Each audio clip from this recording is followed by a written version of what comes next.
welcome to 1.5 Degrees, the podcast where together we explore the science, solutions, and stories involved in the fight against climate change. I'm your host, Heidi Pan, speaking with the professionals behind the latest research, policies, culture, and innovations shaping our response to global environmental challenges. For today's episode, we are incredibly honored to be joined by Kelly Bencheghib, who is the co-founder of Make a Change World and Sungai Watch. Kelly has been at the forefront of the environmental movement for over a decade now, starting Make a Change Bali at 16 in 2009 alongside her siblings. She has since continued to use filmmaking and social media to bring public and governmental attention to plastic pollution and other environmental issues. Kelly, thank you so much for being here today. It's really an honor. Thank you so much, Heidi, for having me.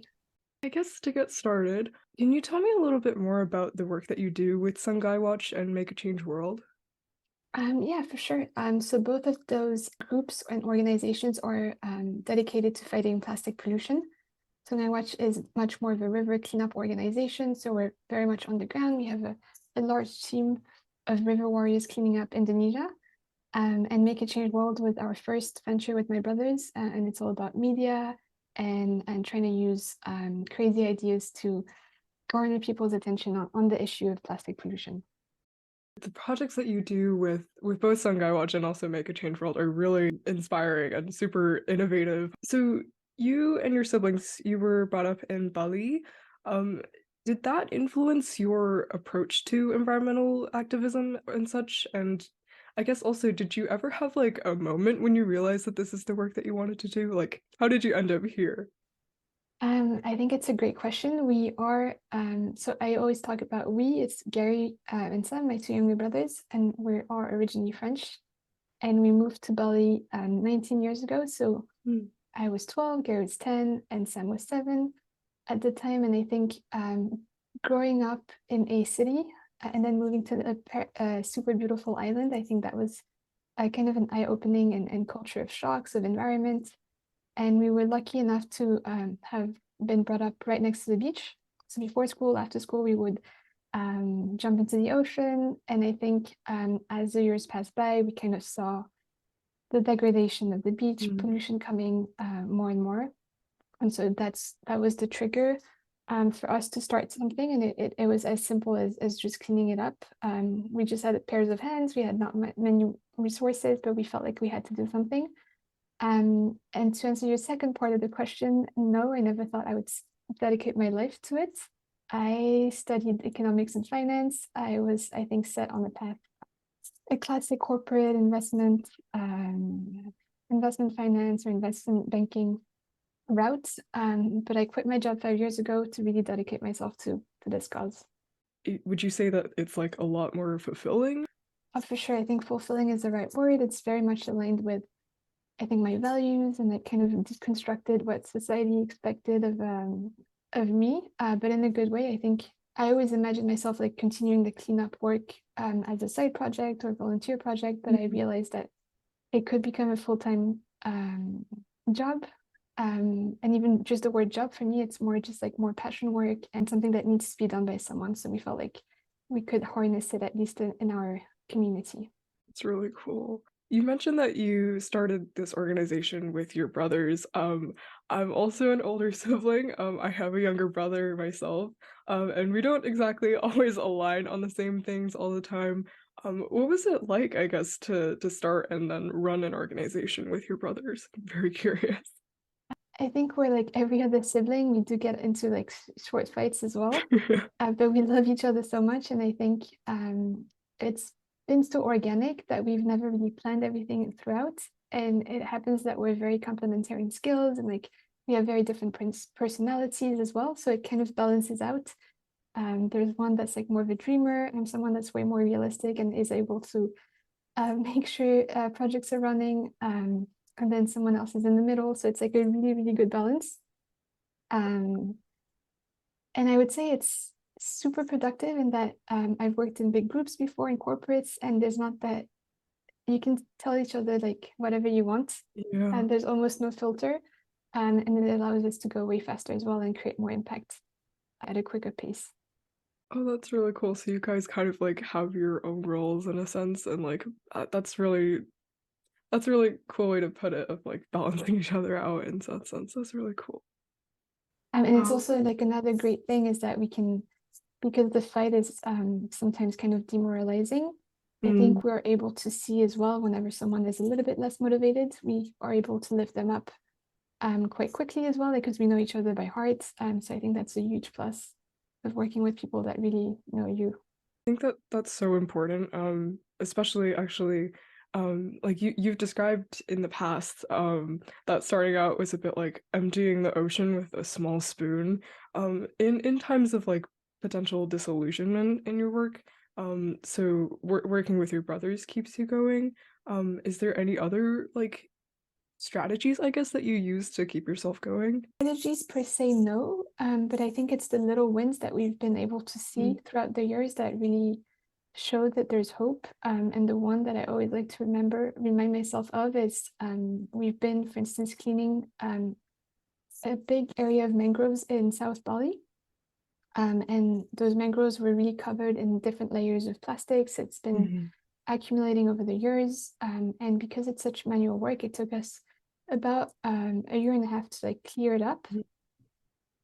6 months later, as nature was kind of recovering, we saw shoots of mangroves popping up. And I think just seeing the force of nature and how resilient it is, and seeing that the little cleanup action that we've done does have an effect on the long term. I think those are the little moments and the little wins that I kind of attach myself to.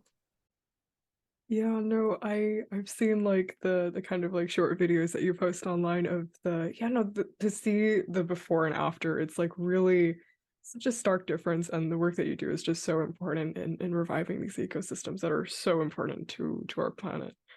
In keeping track of those like small wins and stuff, you guys release impact reports. What are some kind of like metrics that you might use to track your impact on the local communities and such? That's a great question. So with Sungai Watch, we installed a very simple floating barriers in the river straight away so that it stops the flow of plastic pollution before it enters the ocean. And we're able to collect data on a daily basis of how much was collected. So we have before and after pictures, as you mentioned, for every of our 180 barriers. And we're able to, we collect the amount of kilos of plastics that were collected. So we have a really good understanding from a geographical point of view of where there's more trash and where it comes from, and we try to then source the source of the trash, to then talk to governments. Usually we start with the village, then we talk to the municipality, and then we walk our way up. And so in terms of KPI, it's very much how many kilos of plastic was collected. And we provide reports on a quarterly basis. So the ideal scenario is that we see a stark reduction in the waste over time. We never tell a government what to do. We always show them a panel of different solutions, which ranges from fining for littering, which is not a global national policy. Some others have decided to try social shaming. So whenever they see someone littering, someone else will take a picture on their phone and then put their picture on like the equivalent of a town hall. So the idea is to really test these different solutions and see if it works on the long term. So right now we have data for the past year and a half, and I think it is going to take a bit longer to see a stark reduction, but we have already relocated some of our barriers because they were no longer catching a lot of plastic. So that's also like another little win that I like to remind myself of. Yeah, no, that's awesome that even like because you did start in like 2020, correct me if I'm wrong. Exactly. Yeah, so like in just 3 years, like you've already had such a really great impact, and that's really awesome to hear. Um, and you mentioned that you work with a lot of local communities to continue making sure that it's not just like I guess like the end of pipeline solutions, more so like, stopping it at the source. What are kind of like maybe the strategies that you've found most effective in more long lasting in involving local communities and governments? So I think it starts with as soon as we want to install a barrier and we've kind of spotted a dirty river, is to ask permission to the local government. If they're okay with it, we introduce our mission. And we really want them to get involved from the get-go. We don't want to be an NGO that just comes in randomly and says that we can like save the day. I'm simplifying things, but we really want to get everyone involved from the get-go. Then it's with the quarterly reports. I think we want to sit down with them on a regular basis and kind of push for more active changes. And it's always testing, learning. I don't think there's one strategy that has worked. Every village is different. So it's also been very, very interesting to see different types of working, different types of engagements. Involving the youth community, though, is a big requirement. So we not only do we install the barriers, but we also organize like regular cleanups with the community so that we get everyone involved. They see on the ground, like firsthand, where the trash ends up. And we don't do as much like classic education sessions, just because it's not our core DNA. And there's so many other great NGOs that focus on that. But I think by inviting everyone to be on the ground and seeing the impact of plastic on the quality of the soil, on how dirty rivers are, on the fact that there's more aquatic life, it's very telling to a lot of people. Yeah. So it's a different way of raising awareness. Yeah, no, definitely. I think like that's kind of like on the grounds work in bringing awareness is underestimated. And as you say, it is really cool to be able to like be in person and actually see the problem firsthand and motivating, I guess, like change and such. And it's also gratifying as well, like for people to even if it's as simple as just a cleanup and it happens like 30 minutes every month. It's just a good reminder that we all have a part to play in it as well. And kind of pushing hopefully everyone that joins the cleanups also with their local representative for like proper waste management infrastructure, which is missing in Indonesia. Oh, that's interesting. Yeah, so in terms of like mobilizing the actual communities that are involved in this process and actually working on the change themselves, versus like you say, kind of like a savior organization coming in and doing the work without really much communication with the actual communities there. That's really important. In working with like bringing attention to issues of plastic pollution, it's like the work that you do is like very varied. Like you maintain a database to promote accountability in terms of like where this waste is coming from, what companies and such. And then you also work on turning waste into furniture and artwork, and you also do filmmaking. Do you, I guess, like have any particularly memorable or favorite projects or experiences that you've had? I think it's exactly that diversity that I love. From more creative to more like data oriented, which is maybe stems from more of my investment background and spending so much time on Excel. But I think trying to tackle the issue from very different angles is critical because we want to try to reach a wide audience.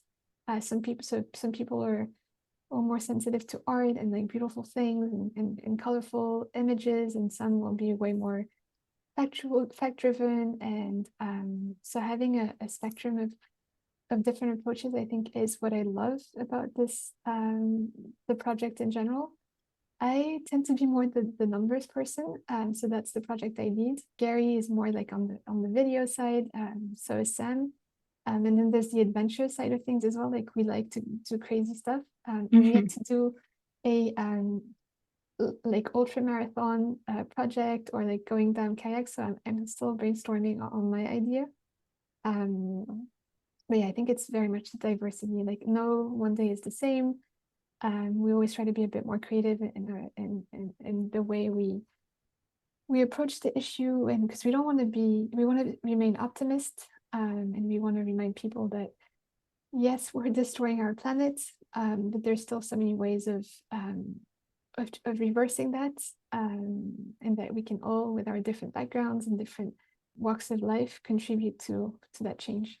Environmental issues, be it like plastic pollution or whatnot, like they're also multi-dimensional and people are so different from one another. And so being able to appeal to everyone by bringing our own kind of experiences and what appeals to us to the table is really important. That's really cool. You spoke about like kind of the crazier projects that you've worked on. Do you have like a current or upcoming project that you're working on that you're like excited about or willing to share, I guess? And what impact do you hope that will have?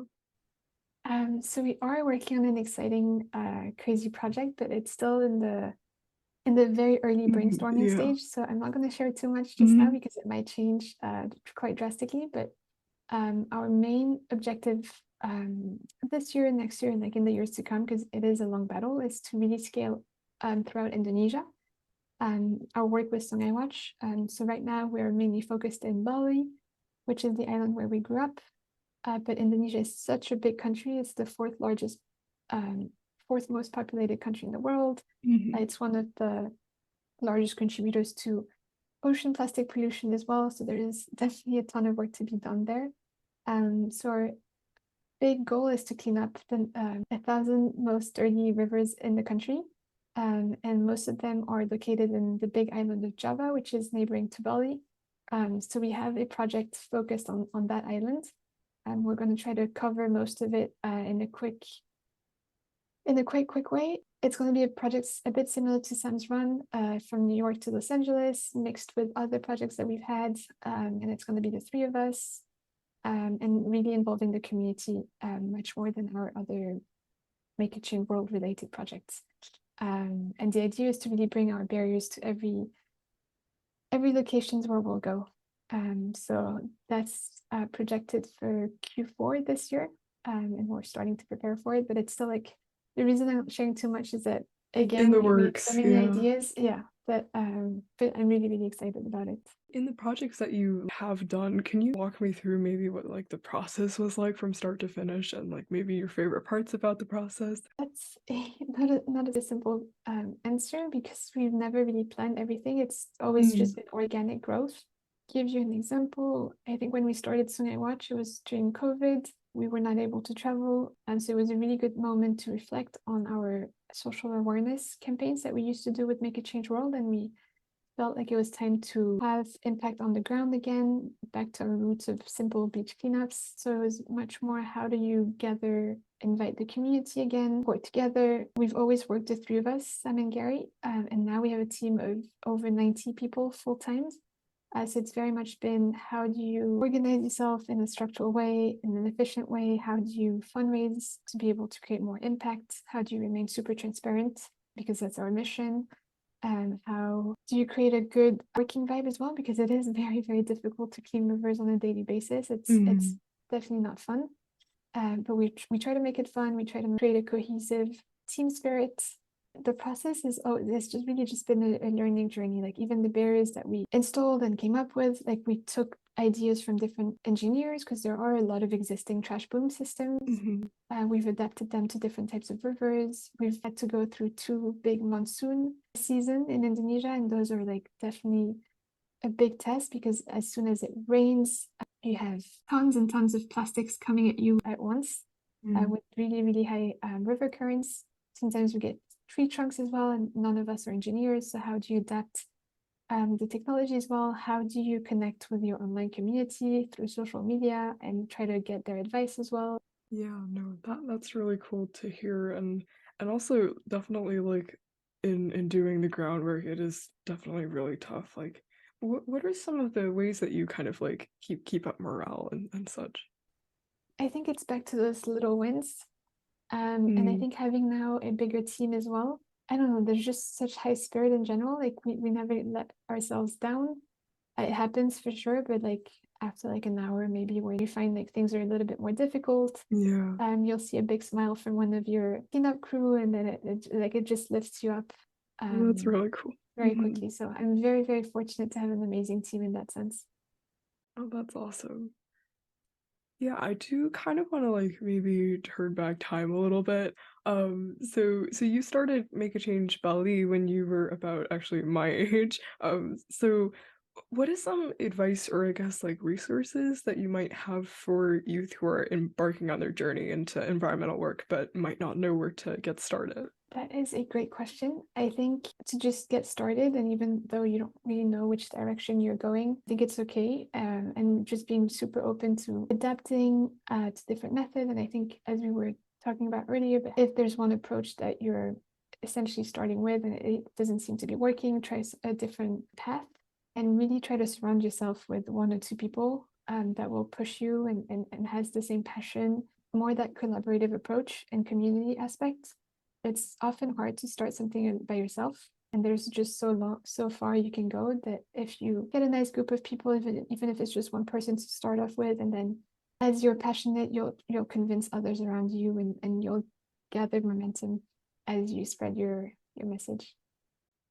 It's really good advice. I know definitely in my experience, it's like definitely the people that I'm working alongside that really kind of help spur the momentum forward. Is there like, I guess, continuing to turn back time, butterfly effects aside, like what advice would you give to yourself, I guess, who is starting out in that process? Is it like something along the same lines? Um, yes, I was lucky to have my brothers, so I did have that nice group of support. I would say don't be afraid to dream big. I think I'm always someone that's a bit too realistic. Maybe if I had listened to myself more than I had my brothers, we would have had less impact quicker. Maybe we're just in a different way. It's hard to tell you. I'll never know. But I think don't be afraid to dream big and trust yourself. I think too often I've doubted some of our projects, some of our ideas, and even if some of them were just less successful, they've always been just a great lesson learned. Actually, that really resonates with me. Like, I literally in the mirror back there, I wrote like trust myself, because I have like definitely a problem of like doubting myself and kind of limiting myself before I even get started, and like, you know, to just do it and stuff. Yeah. Exactly, just do it, see how it goes, adapt yourself, like just be creative in your approaches. I think always ask for feedback as well, because you are doing it for a larger community. Maybe don't take every comment at heart, but be constructive about you hear, and always just try to improve yourself as well. Like it's a long life journey for sure. So I guess to close off, I do want to say like the work that you do is really, really inspirational to me for sure. For those who want to keep up with the really cool work that you do and also possibly get involved in the future, where can listeners find you? Instagram and TikTok are our biggest platforms. So you can find us at Sungai Watch, Sungai. Sungai means river in Indonesian, and then watch in English. And we tend to post a lot of very visual, either time lapses or before and after pictures. And that's usually where we announce as well some of our cleanup.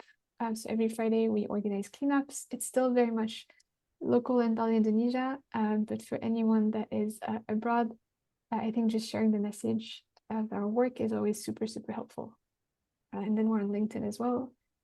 And our website is updated less frequently, but it's also like a good source of what we do.